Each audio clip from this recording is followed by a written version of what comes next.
Bonsoir mesdames, messieurs et bienvenue à Perspective. Famille, le sais-tu, l'amour appelle tes enfants. C'est le nouveau message adressé aux familles que l'organisme catholique pour la vie et la famille, l'OCVF, vient de publier. Cette année, après les JMJ de Madrid et dans l'élan de la nouvelle évangélisation, l'OCVS attire l'attention sur les vocations chrétiennes. Ce document rappelle que c'est dans la famille d'abord que garçons et filles apprennent à connaître Dieu et à lui faire confiance, jusqu'au jour où ils discernent leur appel à aimer à la manière de Jésus en se donnant aux autres dans le mariage, la prêtrise, la vie consacrée ou le célibat apostolique.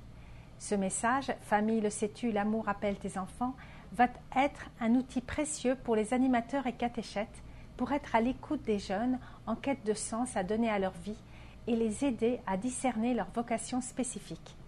Pour commander ce message aux familles 2011, visitez le site ocvf.ca ou téléphonez au 613 241 94 61. Et puis Martin Luther King a maintenant un mémorial à Washington.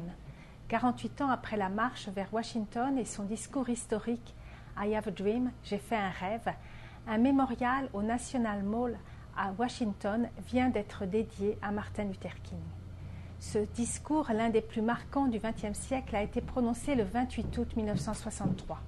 Le père Patrick Smith de l'Église catholique Saint-Augustin de Washington pense que lorsque Martin Luther King parlait d'un rêve, c'est vraiment d'une vision du royaume des cieux. C'est pour cela que son discours est historique. Il était le porte-parole du rêve, pas à l'origine du rêve. Ce rêve perdure parce qu'il est plus grand que lui, c'est la vision de Dieu pour le royaume. Martin Luther King n'est pas seulement un symbole pour la communauté afro-américaine. Et le père Raymond East de Sainte-Thérèse d'Avila souligne que le Dr King était avant tout un prédicateur. Et quand vous le voyez émergeant de la roche, la partie haute est finie et la partie basse demeure incomplète, c'est donc que cette œuvre continue. Et Martin Luther King tient dans sa main droite une lettre et le père Raymond East est convaincu que ce rouleau est la lettre de la prison de Birmingham, écrite en avril 1963, ce qui fait penser à l'apôtre Saint Paul.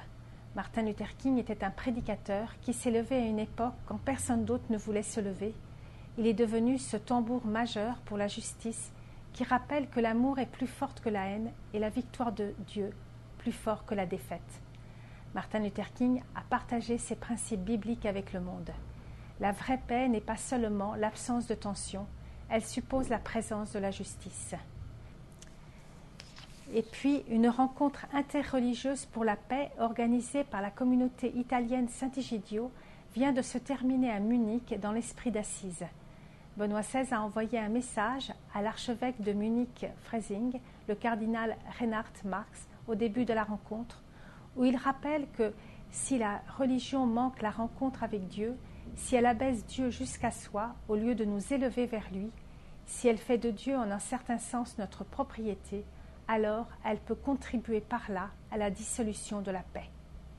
Voilà, c'est tout pour aujourd'hui. À la prochaine.